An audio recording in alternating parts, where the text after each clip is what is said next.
नमस्कार, मैं दिनेश खत्री। जैसा कि हम क्लास 8 के पिछले वीडियो में पाठ क्रमांक 5 पढ़ रहे थे, जिसका नाम है चिट्ठियों की अनूठी दुनिया। आज हम उसी कड़ी में आगे की ओर बढ़ रहे हैं। आज हम पढ़ रहे हैं महात्मा गांधी से संबंधित। महात्मा गांधी के पास दुनिया भर से तमाम पत्र केवल महात्मा गांधी इंडिया लिखे आते थे।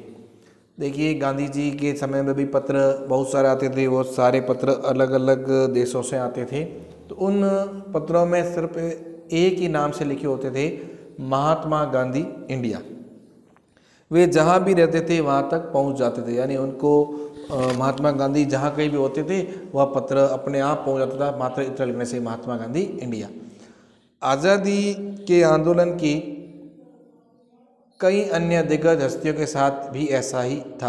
यानी हमारे आज़ादी के लिए जो स्वतंत्रता संग्राम में शामिल थे लोग, उनके भी यदि पत्र आते थे तो इसी तरह से आते थे और वह उन तक पहुंच जाते थे। गांधी जी के पास देश दुनिया से बड़ी संख्या में पत्र पहुंचते थे, पर पत्रों का जवाब देने के मामले में उनका कोई जोड़ नहीं था। अब गांधी जी के पास पत्र तो इस दुनिया में अलग अलग देशों से बड़ी संख्या में आते थे, लेकिन जो उत्तर वो लिखते थे उनके जैसा उत्तर और कोई नहीं लिख सकता था। कहा जाता है कि जैसे ही उन्हें पत्र मिलता था उसी समय वह उसका जवाब लिख देते थे। देख लीजिए, ऐसा बहुत ही कम देखने को मिलता है कि किन्हीं को यदि कोई संदेश मिलता है तो उसका संदेश तुरंत भेजा जाए। वो उसके बारे में सोचते हैं, उसके बाद लिखते हैं। लेकिन गांधी जी के बारे में कहा गया है कि जब भी कोई भी उन्हें पत्र मिलता था तो उसका जवाब वह उसी समय लिखते थे। अपने हाथों से ही ज़्यादातर पत्रों का जवाब देते थे और अधिक से अधिक पत्र वह स्वयं अपने हाथ से लिखकर उत्तर भेजते थे। जब लिखते लिखते उनका दाहिना हाथ दर्द करने लगता तो वह बाएं हाथ से लिखने में जुट जाते थे। देख लीजिए, दोनों हाथों से लिखने की कला में निपुण है गांधी जी। जब एक हाथ से उत्तर लिखते लिखते दर्द हो जाता था तो दूसरे हाथ का उपयोग करके वह उत्तर को लिख देते थे। महात्मा गांधी नहीं, आंदोलन के तमाम नायकों के पत्र गांव गांव में मिल जाते हैं। महात्मा गांधी ही अकेले ऐसे इंसान नहीं थे जिनको बहुत सारे पत्र लिखे जाते थे, लेकिन आज़ादी के कार्य में लगे हुए, उस आंदोलन में लगे हुए जितने भी नायक थे उनके पत्र गांव गांव, यानी जिस गांव में होते थे वहाँ उन्हें मिल जाते थे। पत्र भेजने वाले लोग उन पत्रों को किसी प्रशस्ति पत्र से कम नहीं मानते थे। अब जो पत्र महात्मा गांधी जी को या आंदोलन में सहभागी रहने वाले जो नेता थे या नायक थे, जो उनको पत्र भेजे जा रहे थे, वह एक प्रशस्ति पत्र, मतलब एक कहते हैं ना, इनाम के रूप में, उपहार के रूप में जब दिया जाता है उस पत्र को प्रशस्ति पत्र कहते हैं, उनके समान वह पत्र माने जाते थे।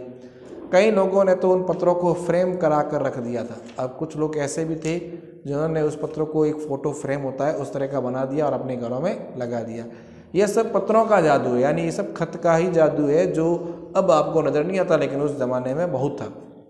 यही नहीं, पत्रों के आधार पर ही कई भाषाओं में जाने कितनी किताबें लिखी जा चुकी है। अब पत्र में अलग अलग तरह की भाषाओं का उपयोग होता था, तो उसी तरह बहुत सारी किताबें भी अलग अलग भाषाओं में आज लिखी हुई मिल जाती है। वास्तव में किसी दस्तावेज से कम नहीं, ये पत्र जो थे वो किसी दस्तावेज से कम नहीं है, किसी कागजत से कम नहीं है। पंत के 200 पत्र, बच्चन के नाम और निराला के पत्र हमको लिखे हैं कहा, तथा पत्रों के आईने में दयानंद सरस्वती समेत कई पुस्तकें आपको मिल जाएगी। पंत जी ने 200 पत्र लिखे बच्चन जी के नाम पर, निराला जी के पत्र भी थे जो भी लिखे गए हैं, और कहा जाता है कि ये जो पत्र है वह एक तरह के आईने होते हैं और इन आईनों में दयानंद सरस्वती की बहुत सारी पुस्तकें भी आपको मिल जाएगी।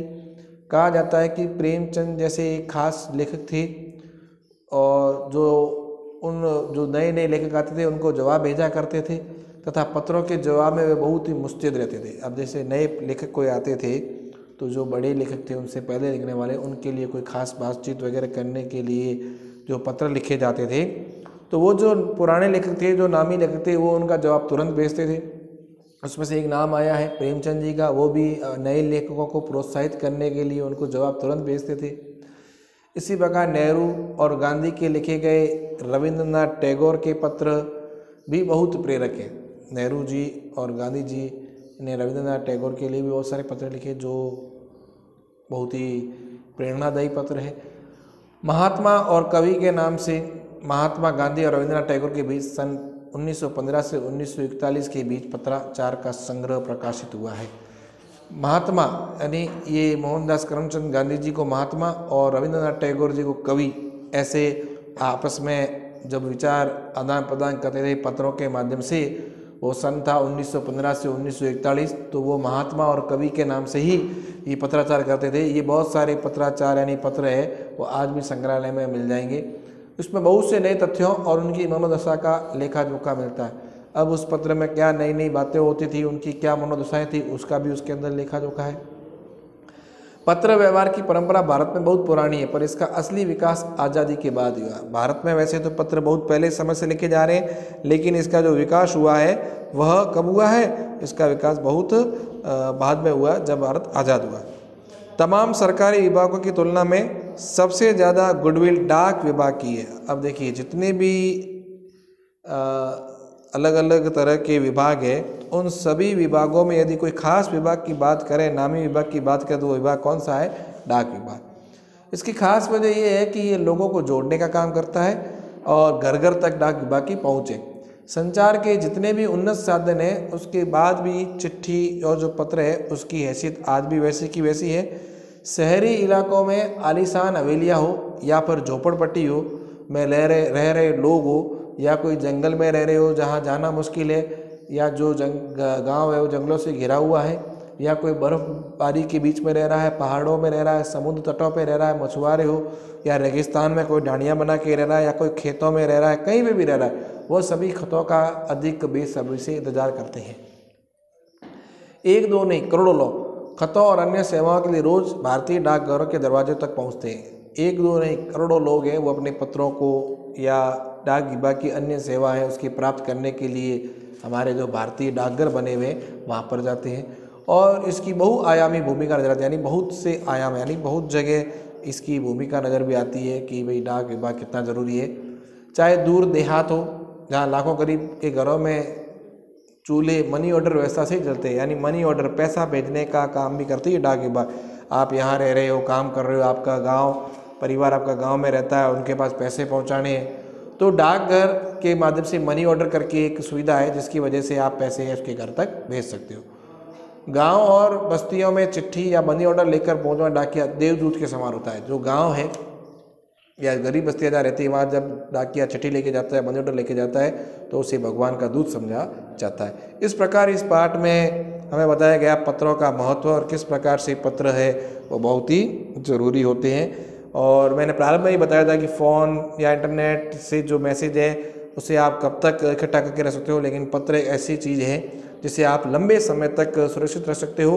और पत्र ही एक ऐसी चीज़ है जिससे हमें पुराने अतीत के बारे में अच्छी सी जानकारी देते हैं। जैसे आज किसी ने पत्र लिखा है, आज से 10-15 साल बाद यदि किसी को पत्र मिलेगा तो पता चलेगा कि हमारे समय में क्या था, ये आने वाली पीढ़ी को। तो ये एक लंबी प्रक्रिया है, सतत प्रक्रिया है जिससे सूचनाएं अगर आगे भेजी जाती है। तो इस प्रकार ये आज हमने इस पाठ को पढ़ा है। तो इस पाठ को अगर आप फिर से पढ़ेंगे, कोई डाउट हो तो आप निजी संपर्क करके उस डाउट को क्लियर करें। अगले वीडियो में उसके प्रश्नोत्तर के साथ आपके सामने बहुत ज़्यादा उपस्थित होंगे। तब तक धन्यवाद।